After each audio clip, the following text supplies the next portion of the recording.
When I say the words Harrison Ford, what character do you think of? Hurry up. Blade Runner. Deckard from Blade Runner. That is such bullcrap. The president from Air Force One. Oh, I think of the guy from from Ender's Game. Oh, who's the guy? Who's the guy in Indiana Jones? Who's the guy he plays in that? Captain Solo? Dr. Spock. Oh, okay, erase that. We're not talking about that crap on this show. Doesn't he have a cameo as a Jawa in the first Star Wars? Isn't he the one that goes, "Ooh, tiny"? Wow. Can you? You know what my favorite part about playing video games with Jay is that if he's not the first player, he's not playing. He has to be the main character in every game, or he's going home, even if it's his own house. If we're playing multiplayer, I have to be the top left screen. Top left screen, and you have to be the main character. So I've never been allowed to be Mario anytime I've played with him. He's always had to be Joanna Dark, or he has to be James Bond, or he's not playing. He literally will not play. He'll sit there on the couch, and he won't play. Well, you know what? Because it's always my game we're playing on. I bought the damn thing. I'm going to be the main guy.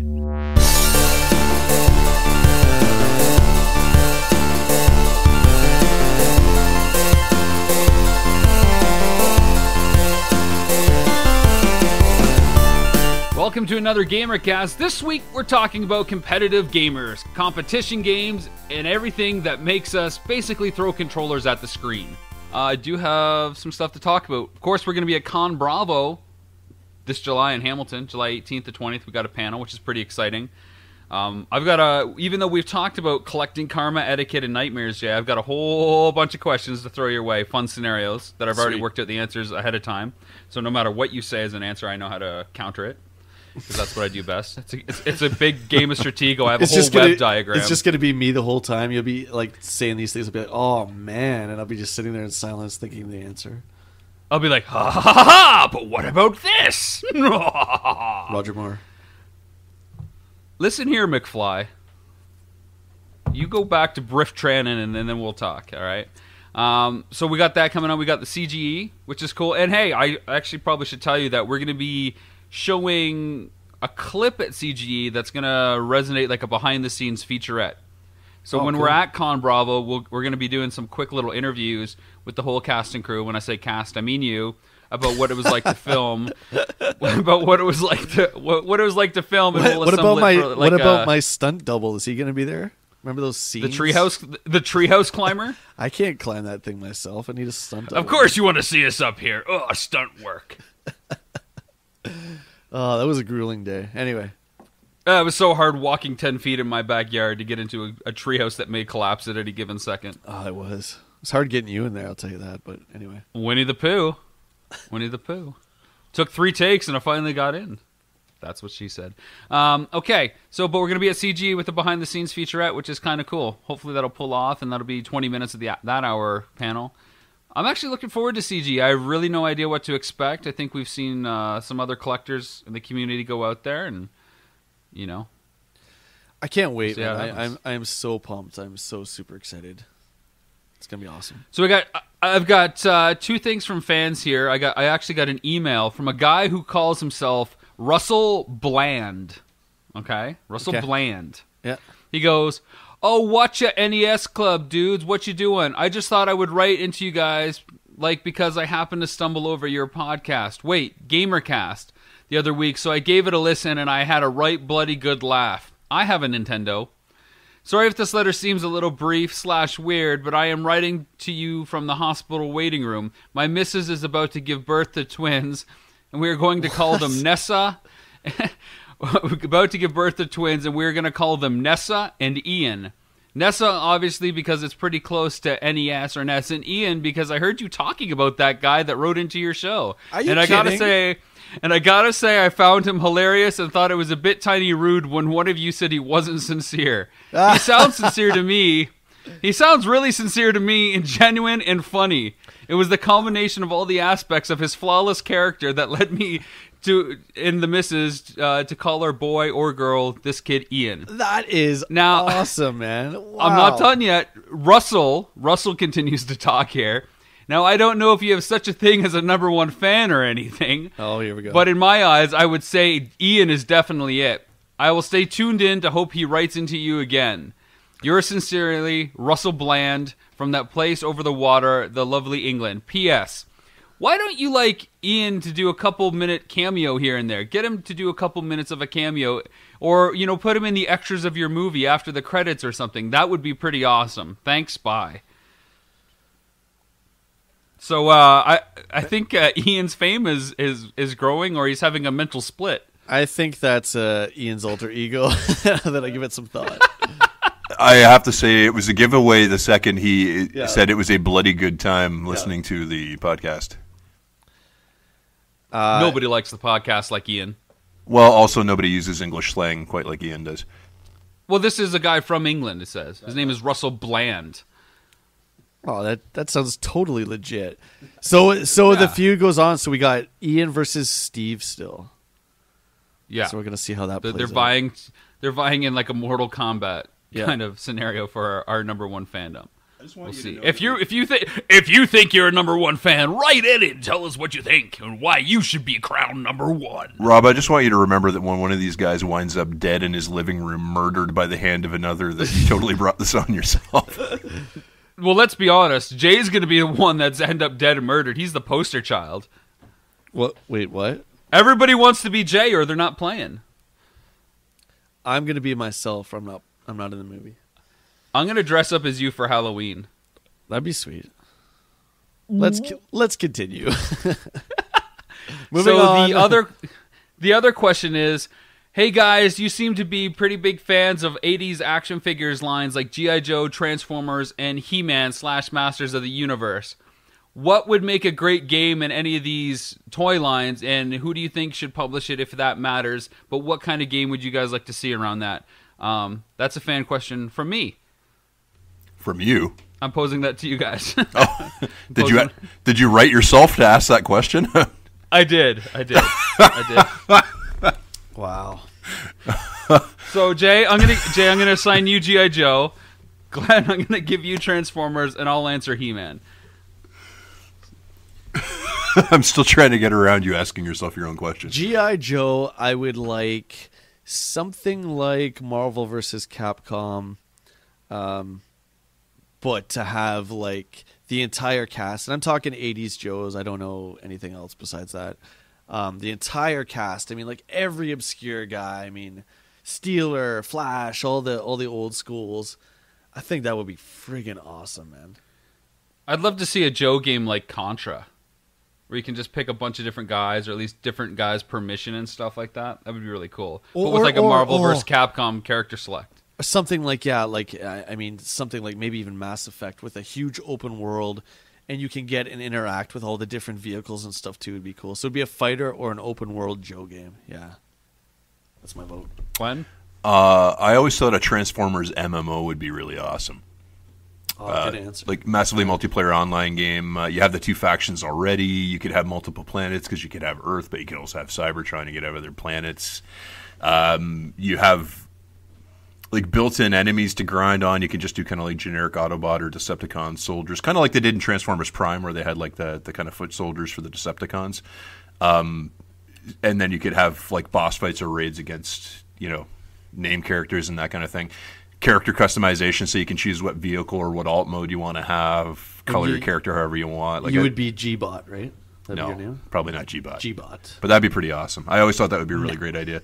They were supposed to be doing one called Transformers Universe, and then they changed it into a different type of game like halfway through the development, so that was a little bit of a letdown. But also, you could do a fighting game that was Transformers versus G.I. Joe.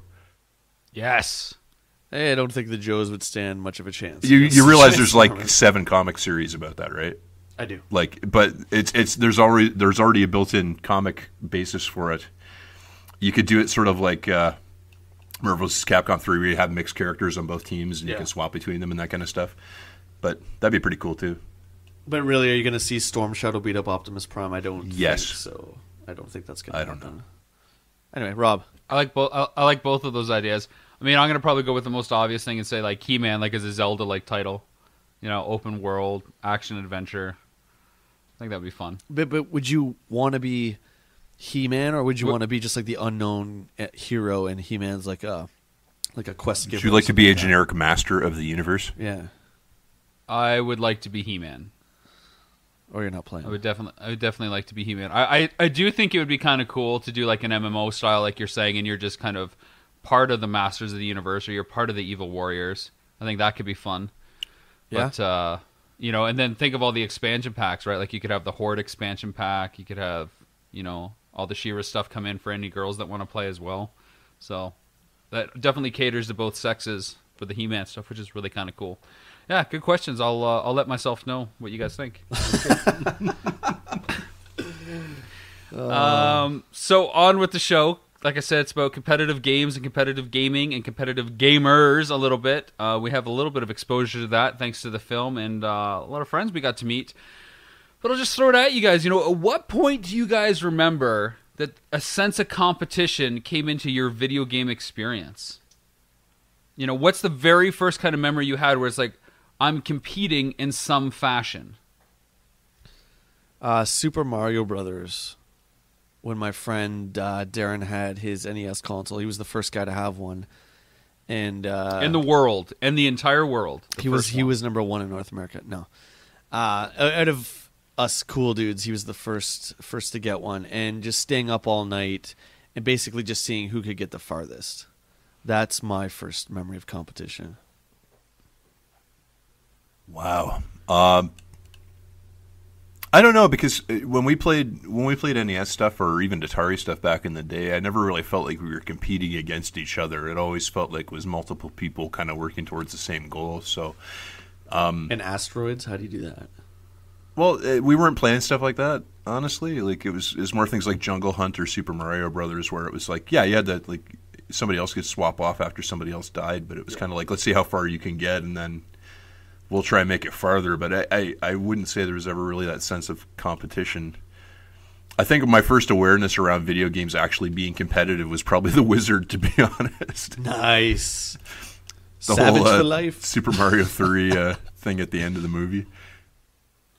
That's like got it from a moron. That's the best scene in cinematic history. I'll go on the record. And or say even that right just now. arcades, like, you know, playing fighting games in arcades and throwing the quarter down and waiting for your turn and switching off. Well, serious. But what's serious the first competition, time yeah. though? Like, Yeah. what's the first time you remember doing that, Glenn? Where it's like you're trying to beat somebody, or like it's competitive. Now, I'm not talking like early experience necessarily, but when did you feel like you were competing with somebody, or some sense of competition came into your experience? If I had to guess, and my memory is very hazy, I'd say probably Mortal Kombat would be the first thing that comes to mind. Just that's the first thing I can remember really playing in the arcade with any degree of regularity.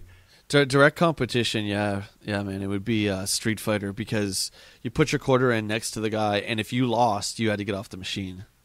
So that's pretty intense, man. When, you know, as in high school, it's like, oh my god, you're actually fighting to survive to play the machine.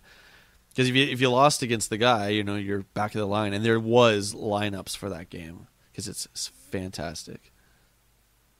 For me, it was Christmas morning getting my NES, and it's like the only time that I can really think of getting the NES and having like my whole family at my place, and we were kind of like competing on Duck Hunt, who could shoot the most ducks and get the furthest, and you know, it was just a lot of fun for like whatever reason. And then the other time would be with one of my cousins.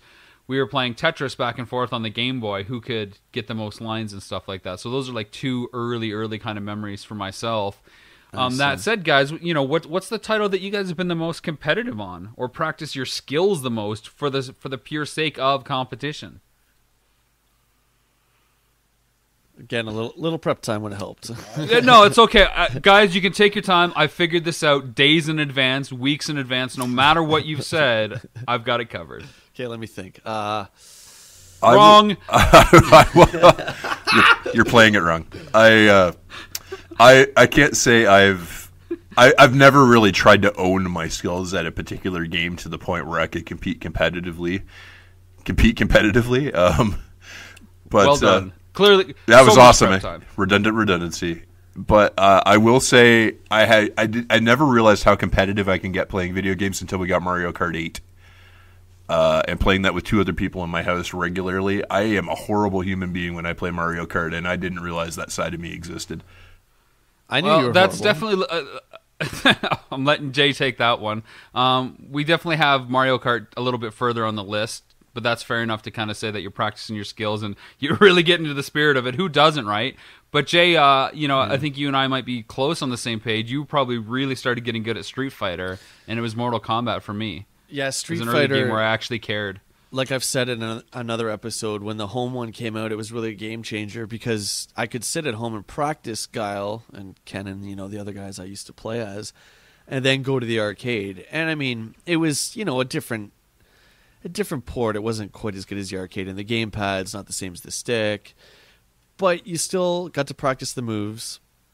Getting a little older, I think, seriously training, if you'll call it. I mean, I used to play Perfect Dark a lot. Even though we played just against each other, our friends, I would seriously try different tactics. I would try what different weapons would work with different situations and different levels, just because I wanted to be the absolute best at that game. Sure. Yeah. I think I think if I was going to say like a later title, once I kind of like understood the whole training regimen, it'd definitely be like the NHL stuff, because I put a ton of hours into that, just figuring out, like, not to the level where I could rationalize like, oh, the AI will do this if I do that, but just intuitively knowing and having a gut instinct of what's going to happen with every little controller nuance. Those titles, man, like I'm by no means a world record holder, but I think I really kind of crushed those titles when it came to like being able to destroy them. You used to put a lot of time in NHL, man. I remember that, and that was I didn't have too many friends, and you didn't like sports games. That's true. I did love NHL though, man. You remember like the Genesis ones. You did. I like playing the hockey video games. I just don't I don't care for it in real life. But I'm gonna throw it out there Ron too. Tugnut. Ron Tugnut, Ron Hextall. I remember World of Warcraft too. The PvP aspect of that game was some of the most intense gaming experiences I've ever had. I mean, white knuckle, you're sweating, just, when you finally drop dead or whatever, like your character in the game, you're just, oh man, like I'm freaking out thinking about the arena battles right now. We used to have a bunch of us that would play online, Darren and Will and all those guys, and the WoW online stuff is pretty intense. I think one title that I got into more than I thought was Modern Warfare 3. I didn't expect to get into competing that much. I really got into it. Oh, but like we said on a previous episode, it's like you got like a year window, and then it's like, like kind of like the next question I got for you guys is, what titles did you shy away from because it became too much to care? For me, it's the Call of Duty stuff, because it's like the next game comes out, you're starting from zero again. It's like, I just don't care anymore. It's just, are we talking competitive gaming? Obviously, anything that would require you to train and skill, get your skill level up there and just become really good. And then, like, what title came out where you're just like, I don't care anymore. I really just don't want this anymore. There's two titles for me. Call of Duty for sure is the first one. I don't know if I can be that specific, but pretty much any online shooter. I just don't have the time to get to the point where a lot of the guys playing those games are at, and it's just too frustrating to try. I've always been more of a single player kind of guy, and that's generally where, if I get a shooter and I'm playing it, that's generally where I'm going to get my enjoyment out of it. But I mean, I've had that problem since probably earlier than this, but I really remember that with Halo. I guess it would be Halo 2 probably. Just how I played a lot of that online, but I just remember how frustrated I was by how bad I was compared to everybody else. And it never was really a matter of wanting to get better. It's just not really having the time and having to kind of settle for getting to play it as intermittently as I did. And it's been like that for every other shooter I played since then. Jay? Street Fighter 4. When that came out back in 2008, I was really, really good at it, actually. Not to toot my own horn. I used to play online a lot, and I had a pretty good winning streak going.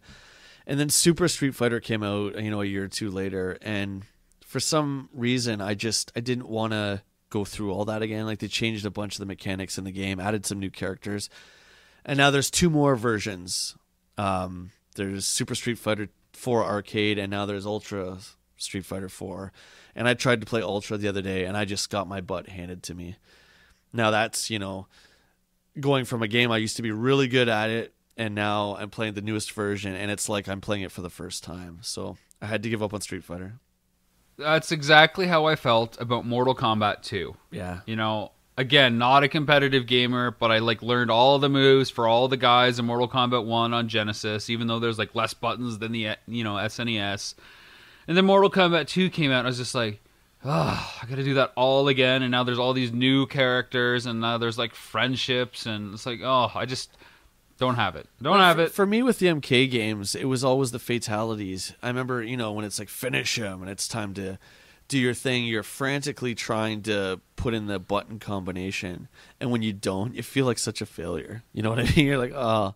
And the later MKs were so complex. I mean, Street Fighter, it's, you know, charge back and forth or half circle or quarter circle. Those are the basic moves in Street Fighter. But with Mortal Kombat, it's a lot of back, forth, up, down kind of thing. And I could always, you know, remember one guy pretty good, but I couldn't jump to other guys without having a huge learning curve. And that really, it just didn't appeal to me with MK. Yeah, there's nothing worse than standing in an arcade and you beat the guy and it's like, finish him. It's like, wah, wah. Yeah, and you don't do it, or you miss it. And then, yeah, it's like, But when you did do it, remember you'd get like a cheer, like everyone was like, yeah, rip his head off. That was pretty cool. And that's where like esports is headed right now. I mean, you guys have seen, I'm sure, these massive, you know, competitions. I mean, they did a little bit of a Smash Brothers thing at E3 this year. Yeah. There's just like a whole auditorium filled with everybody cheering on, so that's cool. So guys, there's like head-to-head competitions, of course, like me versus you. There's also like you versus the computer or the system and stuff. And this is kind of where speedruns come in, right? You're competing with other times, but it's really dependent on your performance. So what do you guys think about speedruns in general, where it's like you against the game and ultimately like your time versus someone else's? But speedruns on its own, what do you think? And then what do you think about speedruns, you know, versus point pressing, you know, high score? Which do you prefer? I've never really, to be honest, tried either. Speedruns have always appealed to me since I started, you know, watching Twitch and stuff for a few years now. There's nothing in video gaming more impressive to me than someone who is so dedicated to a particular title that they know it back and forth. Particularly the Legend of Zelda games, when I see speedruns of Ocarina or Majora's Mask or whatever. They beat the game fine, but they know every part of the game. I mean, they run backwards with Link because it's slightly quicker than him running forwards. Like to the point where you know the map blindfolded. That takes dedication, and hats off to those guys. I think it's friggin' awesome. Do you watch? And those guys like play. They play like the import version, right? Because there's less text. The Japanese text is quicker. So it shaves off fractions of seconds, which I didn't know that till recently. I was like, you know, why are these guys always playing the Japanese version of Zelda or whatever? But do you watch them? I've watched some speedruns. I find speedruns really, really fun to watch because a lot of times, particularly with the old school stuff, like your Super Mario Brothers and some of the older side scrollers, you're seeing guys doing some stuff that's really jaw dropping, just in terms of how precise it is and how many things kind of have to happen the right way to actually have it go. And it's really just, you know, practice and knowing the game backwards and forwards, like you said. And I find them really, really impressive to watch. I've never been inspired to do one. I just don't. I don't enjoy playing games that way. I don't inspire to do that, but it makes me. It inspires me to play games better. Do you know what I mean? Like I really like for someone to dedicate. Unless you know how inefficient you are at it. I know. For someone to take like Majora's Mask, and Majora's Mask is not an easy speed run because if you screw up a little bit, the reset on Majora's Mask, the intro of Majora's Mask is like 5 minutes long, and you can't skip through it. So these guys are watching this every single time they reset. Like it blows my mind. Yeah. I mean, some of the speedruns that kind of blow me away are like the Final Fantasy ones. Like Final Fantasy for the NES is like 4.5 hours. FF7, that man. game. Wow, yeah. So, I mean, it's really, I'm really torn between what I like more because I do love the point pressing stuff. You know, we got to see Mason Kramer set a new Super Mario Brothers 3 record for point pressing. And now, it's not just point pressing where you get the most points. Like, there's different sets of rules, and he did it without dying. You know, so he got to world like 6 or something like that without dying, and had like over 6 million points, I believe. Sorry, Mason, if you're listening, and I'm messing up these stats.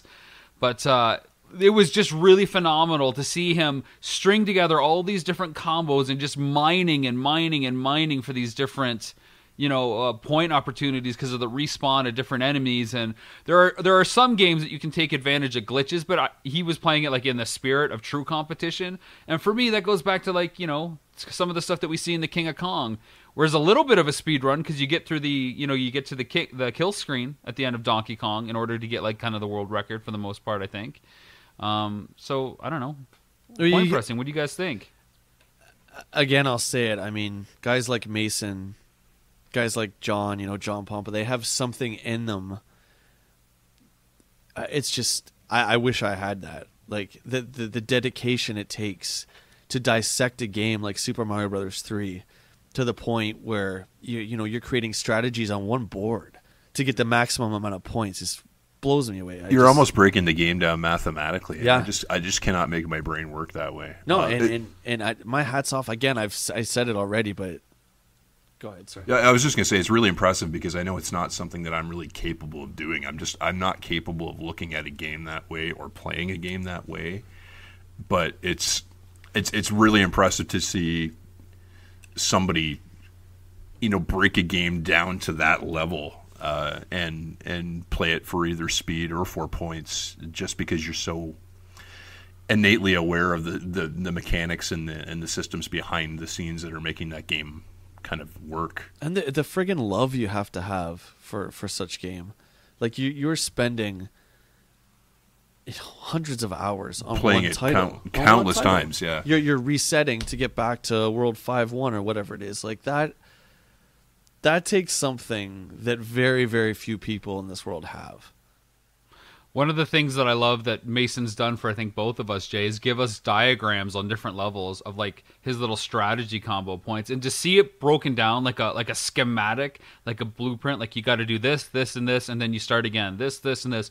That's really cool from both an artistic point of view, just to see how he lays out from a study point of view, and that's all related to gaming, man. I think it's really rad. I have such a hard time, Rob, sitting there, there's thousands of games upstairs, and I even have a hard time sitting there and playing one for half an hour without wanting to play something else. So, to actually sit there and pick a title and say, I'm going to play Mario 3 and I'm going to destroy it. And that's all you play, like the focus. I can't praise these guys enough. Like, competitive gamers are just incredible. So let's talk about like stuff like Mario Kart, Glenn, like you were getting at. These fun competition games, so to speak. These fun, lighthearted, battle mode, kind of family-friendly.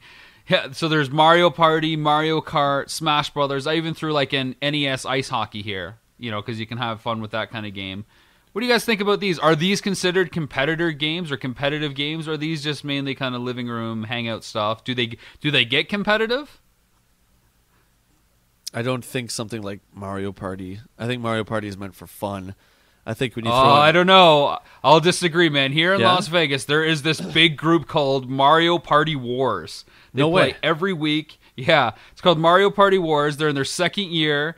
They wrap up the first season, I think, this August. No way. And it's like you carry over from weekend to weekend, how many points, how well you're doing. It's pretty hardcore. Oh, that's awesome, man. I've never heard of that. Yeah. I've never heard of a hardcore Mario Party group. That's pretty sweet. And it's really kind of cool because I never heard of it either. And this guy who came to our level up panel in Vegas here, Sal, who you'll probably get to meet at CGE, he's one of the guys on it. And as soon as he mentioned it, I thought that was a brilliant idea. So I'm gonna throw Mario Party in there. But stuff like Mario Kart or Smash Brothers competitive. What do you guys think?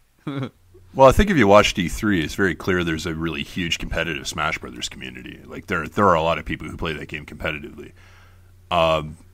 Mario Kart gets me extraordinarily competitive, as it turns out. And if you're playing Mario Kart online and you're playing against somebody who really knows that game, it's very obvious. Like it's very obvious. I don't know if you guys saw the Nintendo Direct episode where they were talking about Mario Kart before it released.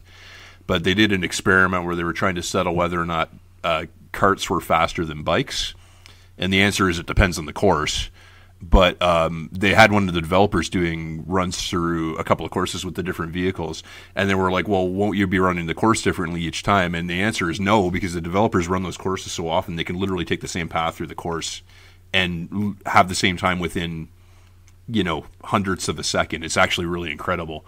So the notion that somebody could know that game well enough to play it that way does not surprise me at all based on what I've seen playing it online. I just love that something as fluffy as like a Nintendo title, and I say fluffy because it's always the moniker of them being like for children and for families and stuff like that.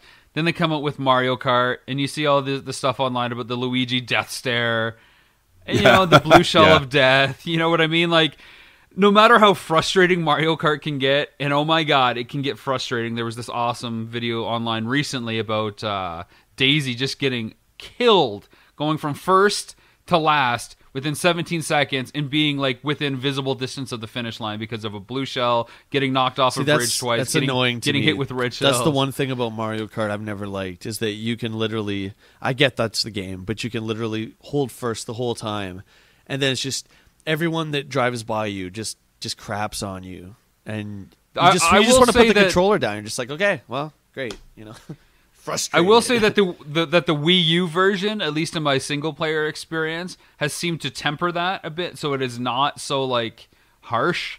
I think you can get away with it a bit more. In the multiplayer game mode, you can customize all that stuff too. So you can actually turn items off, or you can have it be mushrooms only, or you can have it just be total chaos if you want. So they actually included a lot of options for customizing your online games with Mario Kart, or your multiplayer games in general, which is actually really awesome. So if you want to play more of a, quote unquote, pure Mario Kart race, you can actually do that when you're playing multiplayer, which is kind of cool.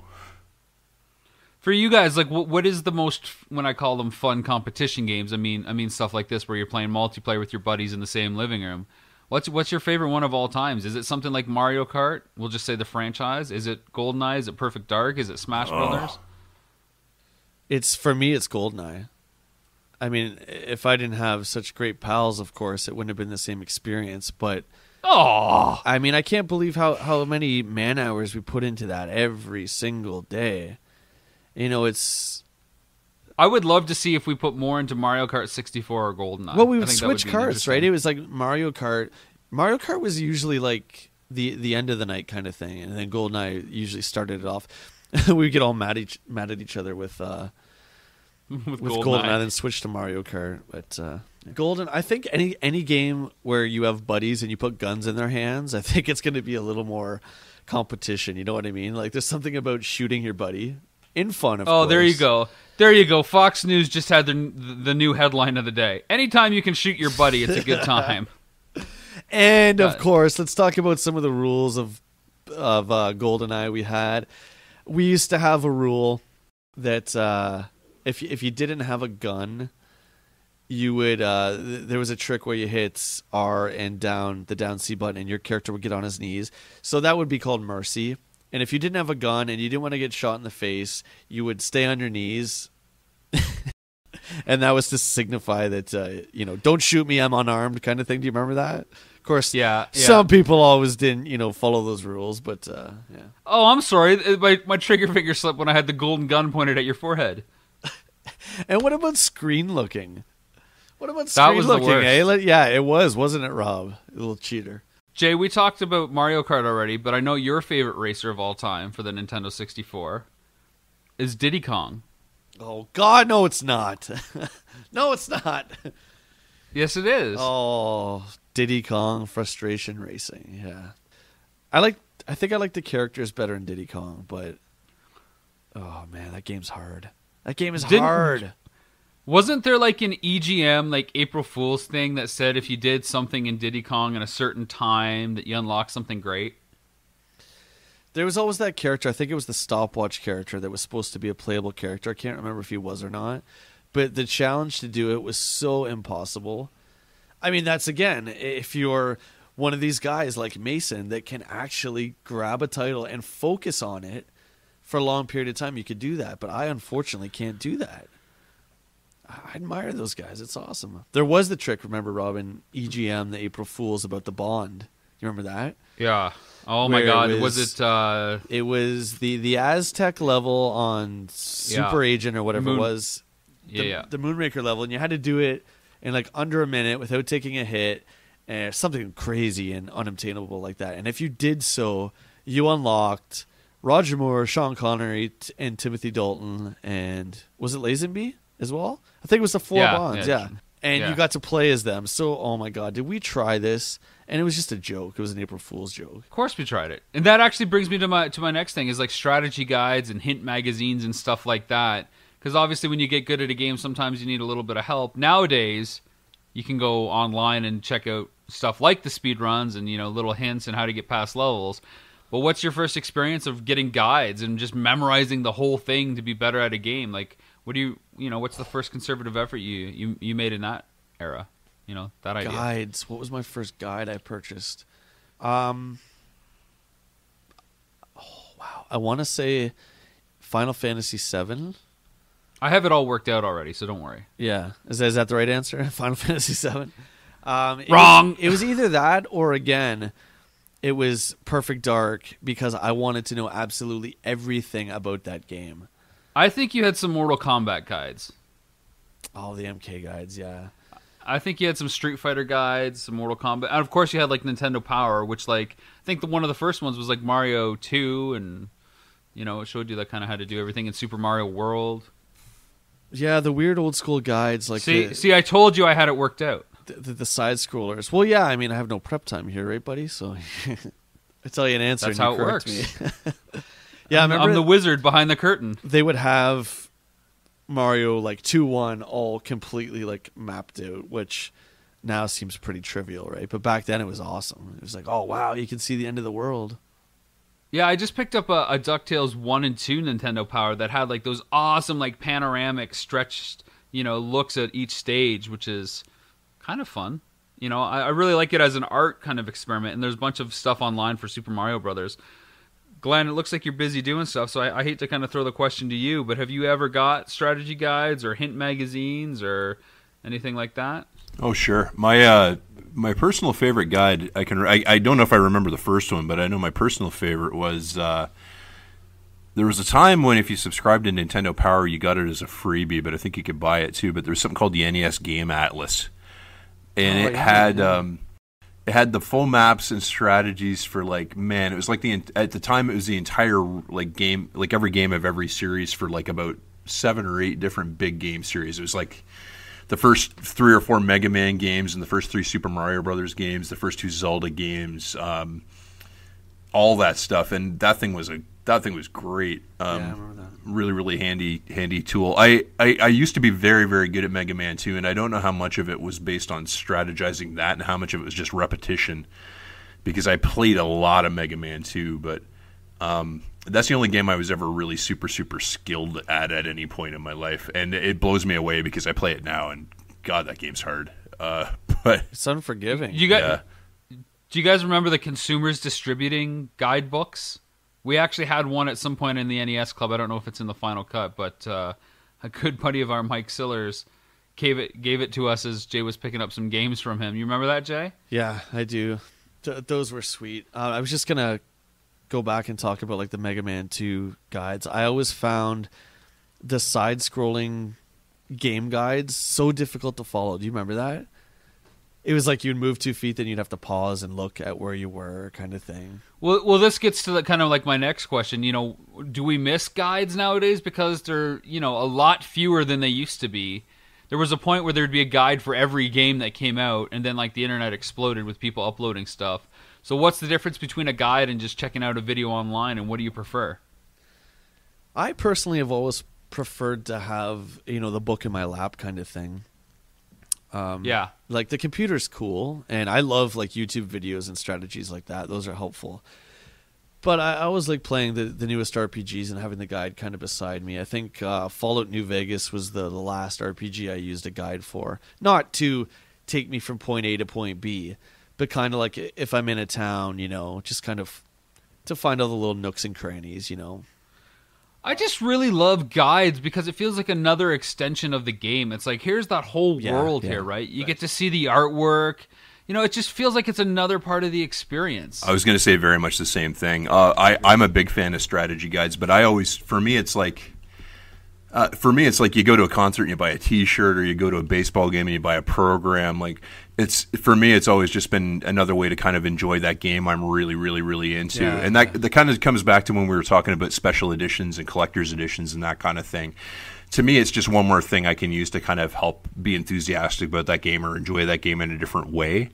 And that's the way I've always used strategy guides. I mean, I've used them when I get stuck here and there for sure, but I mean, it's always been more like, I'm not playing this game. I can't play this game right now, but I can read about it for 5 minutes while I'm, waiting for an appointment or something like that. Yeah, that's a good point. Yeah. It's one of the things that I'm really like starting to kind of accidentally collect if I see them in a store, because they're usually only like $5 or $10, whether it's like a Nintendo Power special issue or it's like, one of the Prima strategy guides or something like that for an older game. It's just really cool to see this, 100-page colorful book of like, there's just a lot of backstory in it too, which you don't necessarily get in the game. So I think that's really cool. We couldn't talk about competitive gaming without kind of delving into Nintendo World Championships. Of course, Glenn, you already mentioned like the Wizard is maybe one of your first, competitive gaming experiences. And Nintendo World Championships, or Nintendo Power Fest 1990, as it was originally called, came out because of that. There was a precedent with the Wizard. What do you guys think about NWC? I have a reproduction cart that I purchased off retrousb.com, which I play the death out of all the time. I think it's really, really cool to have a special timed version of games you love and throw 3 of them together in one. You have 6 minutes and 21 seconds to get the best possible score. I mean, I love that. The other 2 that came out, the other 2 competition cards, the Campus Challenge, was great too, but the original Nintendo World Championships, I think, is still by far the best. Did you get a repo? Can't remember. Yeah, I've got one, and I've got the Super Nintendo Campus Challenge one. Oh, you bastard!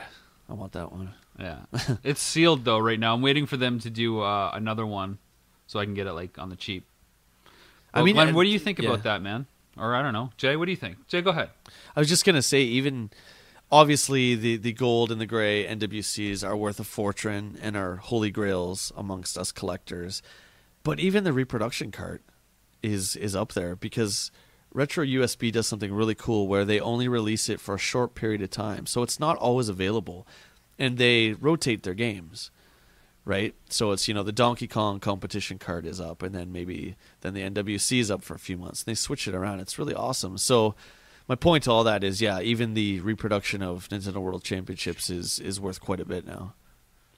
Yeah, I don't really have a lot of input on the actual software itself. Like, I'm less familiar with that stuff than you guys are. I think as an event, those things are great. They're always great. I mean, I think that's great. It's great for exactly the same reason that the Smash Brothers tournament at E3 was great. I mean, that was just a really great opportunity to celebrate an amazing game and the company that made it, and Smash Brothers in particular, because it's got all the classic Nintendo characters in it, so you get to celebrate those characters, and people were voting for their favorite characters to move on, and it was a lot of excitement where people were in one place and they could kind of share that with each other, and everybody else watching it on Twitch or online could share it with them too. You said it, man. It's all about passion. I don't care what game it is, if it's Madden, if it's Call of Duty, if it's Smash Brothers. When you get a huge tournament like that and people are so passionate about any particular game, that's what I love. Doesn't matter. Well, that's like one of the greatest mysteries, though, right? Like in Thor, in our film, says it. He doesn't understand, and I concur, why it's been so long since there's been another Nintendo World Championships with the popularity of competitive games like Smash Brothers, like Mario Kart, like all these other esports titles, even like Street Fighter and stuff like that, where they have, I think it's called Evo here in Vegas, where they do the fighting championships every year. How come there's not a Nintendo World Championships, even if it's like every 4 years like the Olympics? It doesn't make sense to me. I personally think because multiplayer gaming is now different.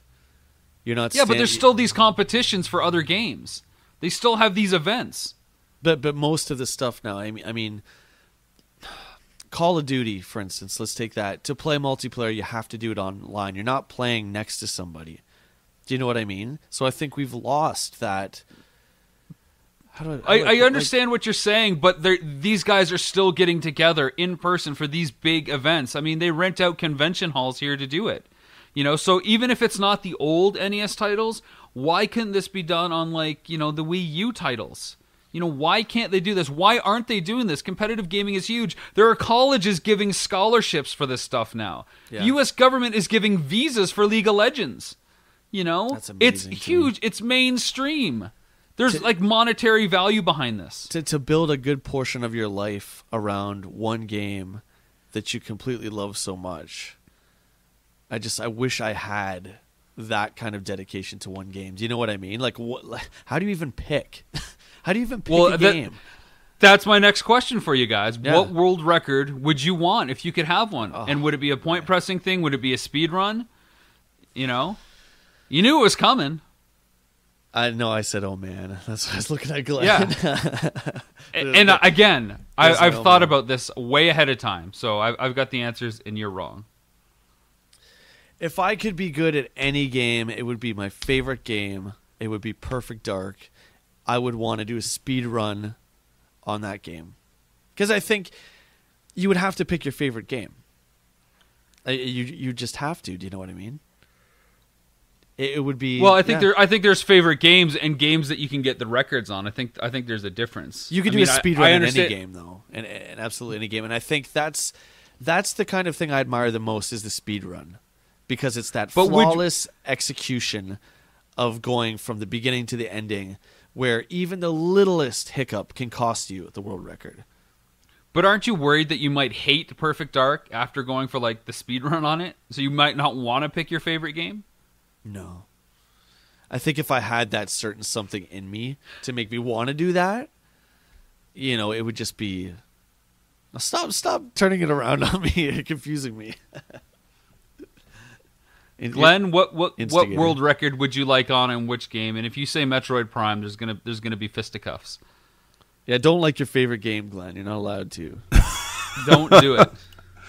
Oh man, I honestly have no desire to have any of that stuff. Like it's a hypothetical question, Glenn. Play along. Be a team player. I realize it's a hypothetical question, but I have to get into a mindset I don't normally have. I wish I was a better Super Metroid player.